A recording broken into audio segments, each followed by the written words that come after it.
But so I always try to give people little pieces of wisdom, because you're young, you know, everybody in this room, you want to be happy and you want to be successful. And I thought, oh my God, six-pack abs and money. It's right there. Like, this is what I've been looking for. One day is going to be E.T.'s day, but that day can't come if I give up today. So every single day when I woke up, I kept telling myself, today might not be the day, but soon it will be my day, and I will recycle my pain. There's something you must show the world, but you got something that they have never seen before. But you're not alive. To run away challenges, fear, doubt, misunderstand. Don't be afraid of these things because they're gonna come. It will not be easy. You have to prepare and be ready for whatever may come. Everybody in here wants to be happy and successful. If you don't want to be happy and successful, there's something wrong with you. Most people want to be happy and successful. You just need the key, the how-to. That's my job, is to show you how to. Like if I give you one scripture that can change your life and I tell you Habakkuk 2:2, and then you don't follow that, that's not right. So now you know that you have to write it down. Like if you look at my iPhone has my vision board on it. I ain't got no picture of no dog or my wife on my phone. My wife is at my house.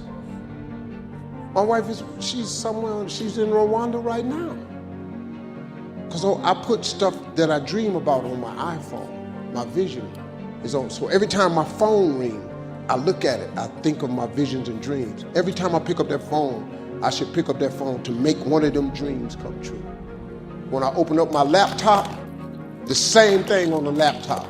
So every time I'm texting or email, I'm trying to make a dream come true. I don't have time for nonsense. You know, like like what they say about me in the blogs. It don't matter what they say. They don't know me. They don't even know me. They never met me. They say negative stuff about me, it don't mean nothing. Look at me. What I care what they say. God keeps blessing me. It don't matter what you say.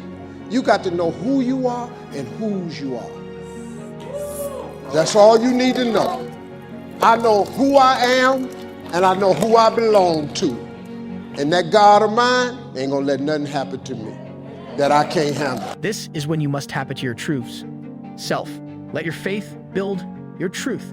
But you got to prepare yourself and ready yourself. It's gonna be a fight that you've never experienced before. What are you built for it? Nothing can stop your purpose. Do not feel that it's over. You got a lot more work to do. So keep working, keep trusting, keep working on you. Learn from the mistakes, learn from the failures. These guys are my white rabbit. I'm gonna follow them. I'm gonna figure out what it is that they've done. And they were just starting a technology startup, and they said, hey, we need a copywriter. Why don't you come be a copywriter? And they said, but don't think of yourself as a copywriter. Think of yourself as an owner in this company.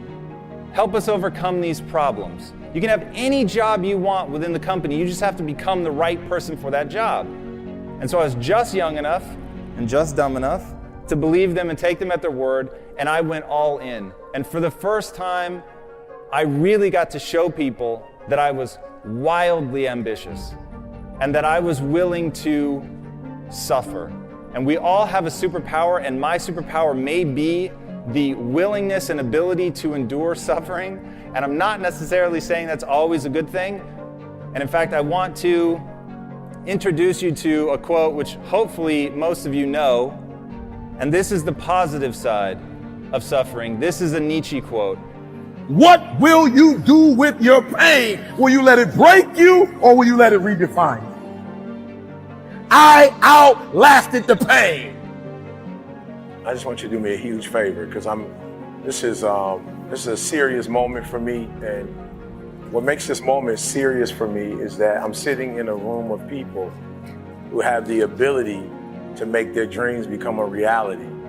This quote is so meaningful to me, and you'll understand how this idea ended up changing my life in a minute. And I'm going to read it because it's worth everyone hearing. To those human beings who are of any concern to me, I wish suffering, desolation, sickness, ill treatment, indignities.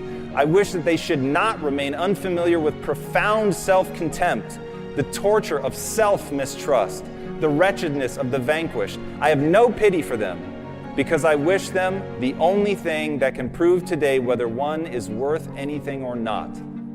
That one endures. That one endures. Shitty things are going to happen to you if they haven't already, and I'm sure they have. Many tragedies have befallen every person in this room. And what I want you guys to recognize right now is thank God. Because those are the things that weed out the sick and the weak. Those are the things that weed out the people who they don't have the fortitude to see it through. Now don't go to number 3 till you've passed number 1 and number 2. And if you pass number 1 and number 2 to the best of your ability, and you've done your best to work it out, and you still don't have the answer, and time is critical, and you've got to get closer to the solution, then go to number 3 and ask. Focus on your ideas, focus on your purpose, focus on your desires.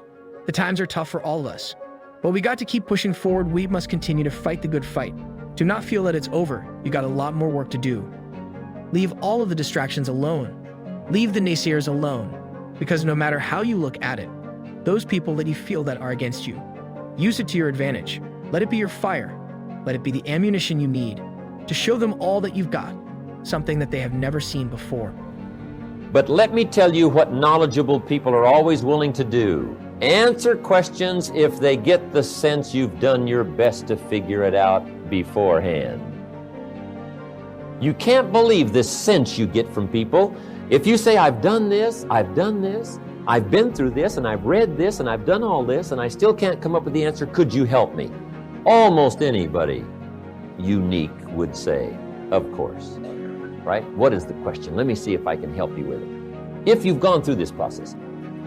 And we live at a time and live in a country where we can make that dream a reality. And you have to understand that there are times that I speak, for instance, in prisons, and I'm talking to individuals who will spend the rest of their lives in prison, and they don't have options.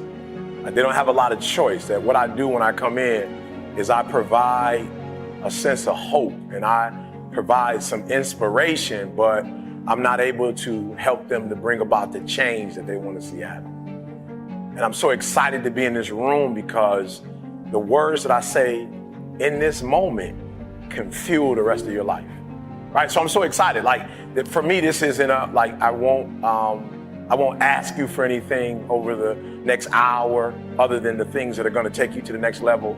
But I'm excited because when I leave, I literally we may never see each other again, but I have the ability when you walk out of this room to make you operate in a way you've never operated before. We all respond, first of all, to somebody else's effort. They just didn't come to us for some cheap, quick answer.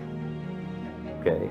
Now, see, we're all inclined to do that, right? When somebody says, I've done this, and I've done this, and I still need some help, and I think you can do it, we're ready to go for it. So, ask. Don't be afraid to ask. Go for the answers. But don't bypass this just for the quick answer, because that won't give you the muscle. It won't give you the personal development. It won't give you the strength. Let that be your power. Let that be your strength. Stay focused, and let your heart's desire be the best part of you. Are you prepared to travel down the path of the unknown, to be able to face unknown challenges? You must come to the conclusion of understanding that you are different, and you wasn't put here to be like everyone else. You must be prepared to face rejections, to be able to accept the fact that everyone adapt to your ideas. And the know-how to become a problem solver if you skip these 2 steps. So those are the 3 steps to solving problems. And once you become a problem solver, no telling what you can do with your business and your life and your social contact. No telling what you can do with what you've got for the rest of your life's journey.